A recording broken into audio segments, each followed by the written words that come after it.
사람 한 명 없는 무인도 수면 아래 알 수 없는 힘이 그녀를 바다 깊은 곳으로 끌어내렸고 유일한 탈출로인 범선은 더 이상 보이지 않는다. 공기 또한 거의 바닥이 났고 시간이 더 지체된다면 살아서 돌아갈 수 없을 것이었다. 인도네시아의 외딴 섬에서 일어난 한 미국인의 이야기다. 68세의 취미 스쿠버 다이버 콜린 먼포어는 어린 시절부터 스쿠버 다이빙을 시작하여 결혼 후에도 가족들과 스쿠버 다이빙을 하러 바다로 나갔는데 여태까지 한 다이빙 횟수가 1000회를 넘을 정도로 열성적이었다. 그래서 2018년에 은퇴한 뒤로는 남편과 함께 해외여행과 스쿠버 다이빙을 결합한 여행 상품을 찾아다녔다. 그런 그녀가 눈에 띄는 한 관광 상품을 발견하게 되는데 인도네시아의 바다를 50일간 항해하며 스쿠버 다이빙까지 할 수 있는 관광 상품이었다. 이 여행 상품은 항로 중에서도 망각의 군도라는 지역을 항해하게 되는데 망각의 군도는 티모르 섬부터 반다의 남단을 거쳐 1000km가 넘는 해역으로 아직도 아시아에서 유일하게 탐사가 끝나지 않은 지역 중 하나이다. 탐사가 진행되지 못한 이유로는 사람이 살지 않아 인프라가 매우 적었고 반다해와 티모르의 사이를 흐르는 인도네시아 관류가 만들어내는 강력한 조류였다. 이 조류는 현대과학으로도 전혀 예상할 수 없는 흐름을 만들어내었고 이로 인해 인명피해가 계속해서 발생했다. 그러나 인간의 손이 닿지 않아 자연의 보고가 그대로 유지되어 해역에 위치한 섬들의 자연경관이 매우 아름다웠고 급작스럽게 발생하는 조류 또한 완만한 지대에서 다이빙을 진행한다면 산호를 붙잡거나 옆으로 헤엄치며 탈출할 수 있었기에 베테랑 다이버들에게 이 정도의 위협은 감수할 만하였다. 실제로도 이 해역의 여러 곳을 여행하는 관광 상품이 다이버들에게 매우 인기가 많았고 이런 이유로 콜린 또한 이 여행을 선택하게 된다. 이 여행은 2024년 9월 16일 인도네시아의 마우메레에서 출발하여 알로르, 망각의 군도, 반다해, 라자 암팟을 거친 다음 소롱에서 하산하여 종료되는 매우 긴 대장정이었다. 전체 51일 일정 중 단 10일째를 맞은 이른 아침이었다. 현재 위치는 동티모르의 북쪽 해안에 있는 웨타르 섬의 작은 무인도 근처였다. 이 무인도의 이름은 레옹섬으로 망각의 군도 중 하나이자 그녀가 그토록 기대해왔던 다이빙 포인트였다.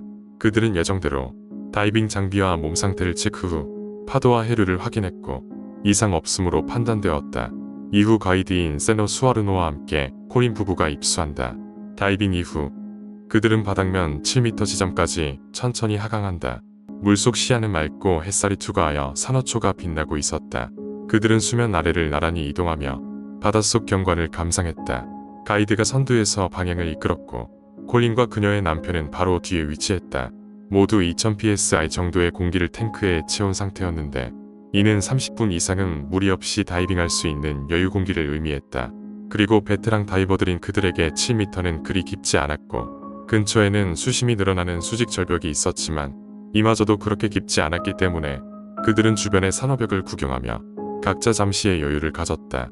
특히 가장 오고 싶었던 해역에 드디어 도착한 콜린은 계속해서 앞으로 이동하며 수직 절벽 근처에서 여러 생물군을 확인하였다. 그러던 중 그녀는 갑자기 위에서 아래로 흐르는 완만한 물살을 느꼈다. 이때 그녀는 무언가 잘못됨을 깨달았고 멈추려고 시도했지만 물살을 느낀 지 몇 초도 되지 않아 물살은 부자연스러울 정도로 강해졌다. 그녀는 산호를 붙잡고 버티려고 했지만 이미 거대한 흐름에 밀려가고 있는 상황이라 자신의 몸을 통제할 수 없었다. 이때 가이드와 마이크는 주변에 있는 산호를 붙잡았고 콜린보다 수직 절벽에 더 멀리 있어서 물살을 느끼긴 했지만 크게 영향을 받지 않았다. 잠시 주변의 지형을 이용해 기다리던 그들은 급하게 주변을 보며 콜린을 찾다가 시야가 희미해져가는 곳에서 그녀가 수직 절벽 아래로 급격히 하강하는 듯한 모습이 목격된다. 이는 레옹섬에서 발생하는 해류 중에서도 다운커런트라는 해류로 갑작스럽게 깊은 수심으로 향하는 물의 흐름을 만들어내고 특히 수직 절벽 근처에서 자주 발생하였다. 그들이 잠수한 곳에 수십 미터급의 심해는 한참 떨어져 있었기에 즉시 생명을 위협하지는 않아도 일단 흐름을 타게 되면 수 킬로미터까지 밀려나가면서 다른 장소로 이동될 수 있었기 때문에 당시에 그들이 할 수 있는 것은 없었다. 남편 마이크와 가이드는 곧바로 수면으로 탈출하였고 콜린의 실종을 알렸다. 선장은 즉시 배에 엔진을 걸어 콜린이 마지막으로 보인 지점 부근으로 이동했다. 물은 맑고 투명하였으므로 바닥까지 잘 보였기 때문에 콜린을 금방 찾을 수 있을 것처럼 보였다. 그렇게 모두가 주위를 탐색하였는데 콜린에 대한 아무런 흔적도 발견하지 못하였다. 이는 이상한 일이었다. 현지 다이버들에겐 다운 커런트의 힘에 대한 비공식 분류가 있었는데 총 5개의 레벨로 분류된다. 이 중에서도 당시 가이드가 느꼈던 다운 커런트의 레벨은 3 정도로 콜린이 다운 커런트에 끌려가긴 했어도 수평으로 헤엄을 친다면 충분히 벗어날 수 있는 정도였던 것이다. 그럼에도 장비 하나를 못 찾았다는 건 콜린은 계속해서 이동 중이라는 것이었다. 무언가 문제가 생긴 게 분명했다. 결국 그들은 구조 지원을 위해 인도네시아 당국에 연락하였다. 9월 28일 낮 12시 인도네시아 바산나스 구조팀이 레옹섬에 도착하여 본격적인 합동 수색 작전을 벌였다. 선박과 고속보트, 지상팀까지 동원되어 해상 및 해안 수색이 이어졌다. 마침 주변 해역을 항해 중이던 여러 다이빙선도 수색에 힘을 보탰다. 이 선박들은 원래 반다 제도를 향해 항해하던 중이었으나 콜린을 찾기 위해 일정을 중단하고 합류한 것이었다.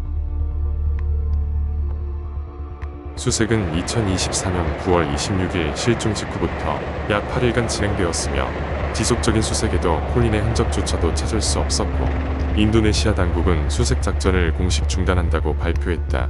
이로써 콜린은 사실상 사망 처리된 것이나 마찬가지였다. 인도네시아 주변국 동티모르의 리키사해 안에는 평소처럼 뜨거운 햇살이 바다를 비추고 있다. 그리고 그곳에서 현지 어부들이 그물망을 치고 있다. 그러던 중 그들은 호랑이 상어 한 마리가 수면에 있는 것을 발견하였는데 상어는 힘없이 떠다니며 고통스러워하는 것처럼 보였다. 크기가 4m가 넘는 호랑이 상어였다. 그들은 상어가 비닐봉지나 그물 조각 등 소화 불가능한 이물을 삼켜다 탈이 난 것으로 추측하여 포획 후 배를 갈라 내부 확인을 하였다. 그리고 그들이 발견한 것은 검은색 잠수복 조각과 여성의 인체 일부였다. 어부는 즉시 현지 경찰에 이를 보고했고 동티모르 당국은 상어 사체와 유해를 수거하여 신원 확인에 착수했다. 발견된 부분은 팔이었고 외국인으로 의심되었다. 이때 외국인 여성 한 명이 실종되었다는 정보를 인도네시아 구조대와 공유하고 있던 동티모르 당국은 10월 10일경 부검을 마쳐 유해의 지문이 콜린 먼포어 본인의 것임을 확인하였다. 상어가 발견된 지점은 콜린이 실종된 레옹 섬으로부터 남쪽으로 약 120km 떨어진 해역이었다. 콜린이 발견되고 나서 사건이 종료되는 듯 했으나 신체 일부의 부검 결과로는 그녀가 사망한 직접적인 원인은 알 방법이 없었기에 그녀가 최초의 바다 밑에서 익사를 한 것인지 그러다가 상어에게 잡아먹힌 것인지에 대한 논쟁이 발생했다. 이에 대해 콜린의 남편 마이크와 가족들은 콜린의 신체 일부가 알아볼 수 있는 상태로 발견됐다는 사실은 몇 주 전에 상어에게 공격당했을 경우 불가능한 일이라며 상어 공격설에 반박했다. 실제로 상어의 의액은 강한 산성을 띄어 먹이를 빠르게 소화시키는데 10일이나 지난 시점까지 신원 확인이 될 정도로 형태가 유지되었다는 점은 그녀가 상어에게 살해된 것이 아님을 뒷받침할 수 있었다. 그러나 사람들은 그들이 자신의 가족이자 아내가 상어에게 먹혔을 가능성을 인정하고 싶지 않았을 뿐이라며 맞섰다. 한편 호랑이 상어는 청소동물로서 사체를 주로 섭취하는데 2017년 플로리다 법의학 연구에 따르면 호랑이 상어에 의한 인간 유골 손상의 96%가 사후 섭취에서 발생했다고 한다.